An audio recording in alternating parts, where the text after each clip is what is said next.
Every town should have a Punisher. The people that have intelligence, that have open minds, they will still have an open mind. Fucking life. Not a black person without a life. To me, I feel like it's a little bit of a slap in the face to this country. GHI. Do you know what that is? That's faggot. Like a fucking boss. And Polish people all look the same. But you know how many responses there was on Facebook to that? Totally ignored. It went right over everybody's head. Like, what businesses do you want to see coming from India? I want to see factory jobs. I gotta find where it was. It was actually a TV show I was watching. It was actually a documentary on outsourcing of government. It was Oh yeah, that was great. And it was a story of the two sister cities in South Carolina. Yeah, roughly around 70,000, 80,000 people, where one town outsourced everything, right? And another city did it, except for their fire department and police. Yeah. And basically, the one town that did outsource, all the parks were clean, potholes were filled, garbage was picked up in a timely manner, cleanly, and taxes went down. And the city was operating in the black with the reserve money.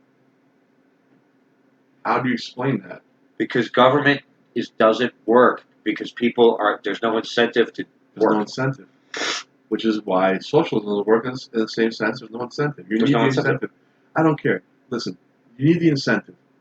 But there's a tipping point where the incentive becomes too much. Where it becomes ridiculous. Like, case in point, CEOs and the lowest paid workers. You know, there's a tipping point. It's kind of ridiculous. How do you curtail that?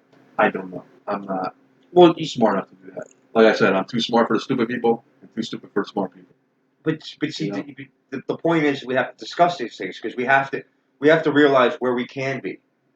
And every time you make a move, every time you make a paradigm shift, a whole other Pandora's box of problems are going to happen. Yeah, that's just the nature of life.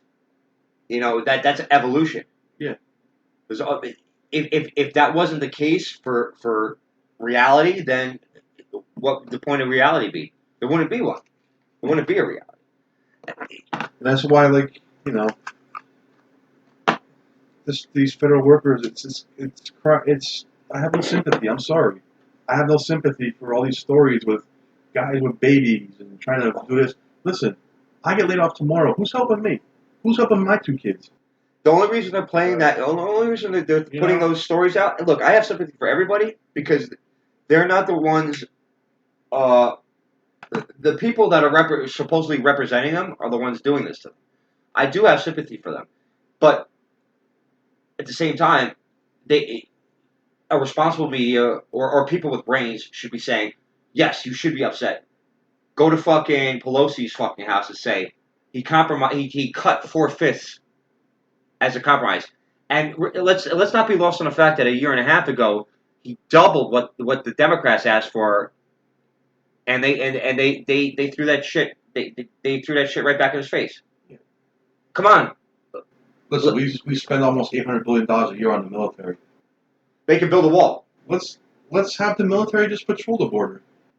Well, that's part of instead of fighting proxy wars in places that we have no business being. Like, listen. Let's bring our boys home and our girls home. I'm telling you, a lot of this stuff that has been in my head, swirling around, it's like almost like Trump is trying to do them. I'm telling you, dismantling, like pulling out of NATO, you know, doing all these certain things. Like, the next step is making America's military a mercenary force. Guns for hire. Look, we already are guns for hire, except we're not getting paid. Yeah. We're guns for hire that aren't getting paid. Our guns are being used. Yeah. By people that are getting tax breaks. Let's step back as the police of the world. You know what I mean? Because nobody wants that job. Does China want that job? They don't give a shit. They just care about themselves. You know what I mean? Russia's willing to do it. We have the best. We have good weaponry. Listen. Let's step back. Build up our weaponry better. And sell our weaponry to both sides. Listen. Israel and Palestine, massive conflict. Listen. You want to get a GoFundMe, GoFundMe page for the Palestinians to get like $5 billion to buy some American tanks and fight the Israelis. Listen, we will sell you weapons too. We sell the Israelis weapons. You want some F-16s, F-22s? No problem. You want them too? We'll send them to you too. You guys can go over there and fuck up each other. You know what's funny? We will sell you weapons to everybody. You know what's funny about that? The moment that we say that we'll do that will be the last time you ever hear of a Palestinian state, because before anything gets taken off a ship, it will be all over. And you know who's going to help them? And you know who will end up being on their side? Believe it or not, Saudi Arabia. Yeah. Because on the Israeli side.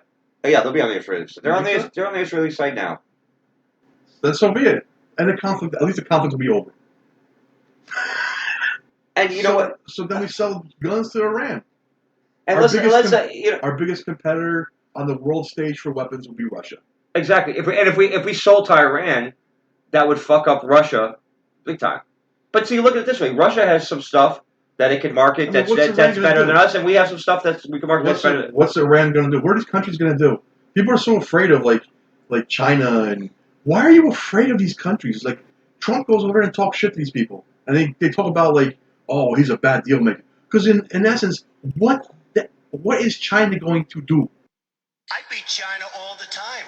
This motherfucker sold rice to somebody from China. It can happen. Bing, bing, bong, bong, bing, bing, bing.